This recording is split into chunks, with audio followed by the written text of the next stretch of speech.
ఇవి ఉన్నాయి కదా పుప్పొడి రేణువులు ఉమ్, మొత్తం ఒక 6 భాగాలే ఉంటాయి. ఉమ్, అది వచ్చేసి ఇందులో ఈ ఒకటో రెండో ఏదో తినేస్తుంది. ఆహా, తినటం వల్ల ఈ పోవటం లేకపోవటం వల్ల ఇంకా అది పూత రాలిపోయిన తర్వాత లోపల పోయి కాయ పూర్తిగా ఫలదీకరణ అవ్వదు. ఆహా,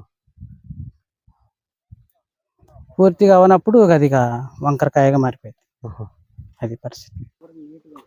ఆ, ఆహా. ఇప్పుడు మన ప్రస్తుతానికి దోమ తక్కువనే ఉంది కానీ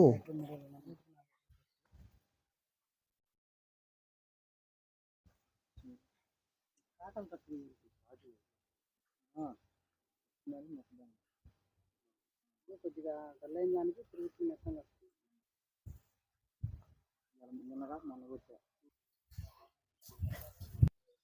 మొత్తాన్ని మనం